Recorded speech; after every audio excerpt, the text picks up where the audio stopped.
주연절 첫째 주일입니다. 주연절은 주님 주자 그리고 나타날 현자에서 주님이 세상에 자기 모습을 드러내심을 기념하는 절기입니다.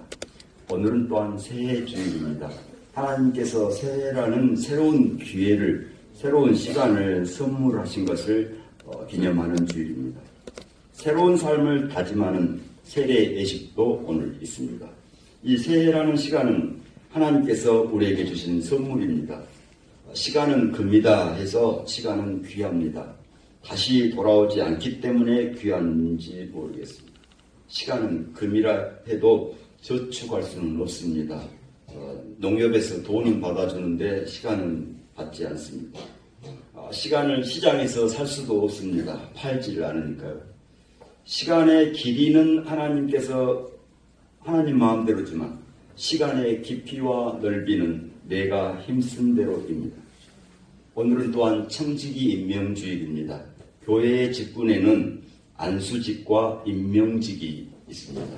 이 안수직은 안수집사, 권사, 장로, 목사이고 임명직은 집사, 성가대, 교사, 구역장입니다. 그래서 이 임명직은 매해 새해 주일에 청지기 임명주일에 임명을 받습니다. 또 오늘은 공동의회 주일입니다. 공동의회 회원은 세례받은 교인을 말하고 공동의회에서 교회의 예산과 결산을 채용합니다. 이 새해에 예수께서 성령에게 이끌려 마귀에게 시험을 받으러 광야로 가사 40일을 밤낮으로 금식하신 후에 죽이셨습니다. 40일은 광야, 인생, 하나님의 준비 기간이라고 하는 뜻이 들어 있습니다. 이 광야와 같은 인생에는 시험의 연속입니다. 시험하는 자는 마귀이지만 성령에게 이끌려라는 아이러니도 있습니다.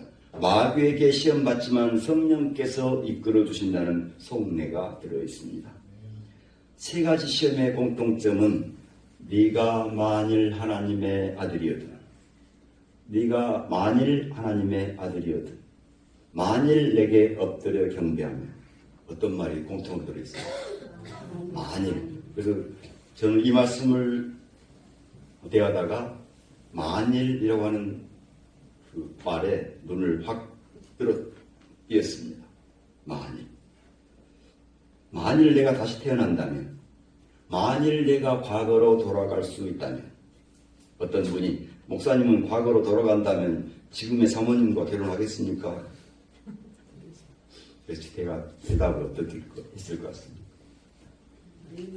저는 과거로 돌아가기를 원치 않습니다. 과거로 돌아가도 지금같이 살아오기가 쉽지 않기 때문입니다. 또 돌아가기를 원치 않는 이유는 다시 돌아갈 수 없기 때문입니다. 만일이라고 하는 가정은 마귀가 시험할 때 쓰는 말입니다. 40일을 금식해서 배고프고 삶에 지쳐 있을 때 만일이라고 하는 마귀의 시험이 찾아옵니다. 첫 번째 시험은 네가 만일 하나님의 아들이거든 돌들로 떡덩이가 되게 하라. 네가 만일 하나님의 자녀라면 떡덩이들을 많게 해보라는 것입니다. 숫자가 많았으면 좋겠다는 시험입니다. 천지에 널려있는 돌이 다 떡덩이로 변했으면 좋겠다. 그래서 굶어 죽는 사람이 없으면 좋지 않겠냐. 어떤 사람이 기도 중에 하나님, 굶어 죽는 사람을 왜 보고만 계십니까? 하늘에서 떡을 내려주십시오. 했더니 응답이 들렸습니다. 그래서 내가 너를 보냈다. 신명기 8장 3절입니다. 너를 낮추시며 너를 죽이게 하시며 또 너도 알지 못하며 내 조상들도 알지 못하던 만나를 내게 먹이신 것은 사람이 떡으로만 사는 것이 아니요 여호와의 입에서 나오는 모든 말씀으로 사는 줄을 네가 알게 하려 하심이니라. 떡으로만 사는 것이 아니라 밥으로도 살고 하나님의 말씀인 하늘 양식으로도 살아야 한다는 말씀입니다. 우리가 가전제품을 구입하면 거기에 매뉴얼이라고 하는 제품 사용 설명서가 끼워집니다. 하나님께서도 인간을 창조하시고 매뉴얼을 끼워 두셨는데 그것이 곧 말씀입니다. 이 말씀이 매뉴얼이라고 하는 성경 구절은 어디가 있냐면 시편 119편 105절에 주의 말씀은 내 발의 등이요 내 길의 빛이니라. 이 하늘 양식이 공급되는 시간은 바로 주일 예배 시간입니다. 이 주일 예배에서 성경 말씀과 설교 말씀과 성만찬 말씀인 하늘 양식을 먹습니다. 이 시간은 그래서 하늘 양식을 먹는 시간인 줄로 믿습니다. 날마다 이 하늘 양식을 먹으려면 집에서는 성경 말씀을 먹으십시오. 새해에는 하늘 양식으로 사는 주의 자녀들 되시기를 빕니다. 그 두 번째 시험은 네가 만일 하나님의 아들이어든 성전 꼭대기에서 뛰어내리라. 네가 만일 하나님의 자녀라면 네가 몸을 다치게 해도 하나도 안 아플 것이다.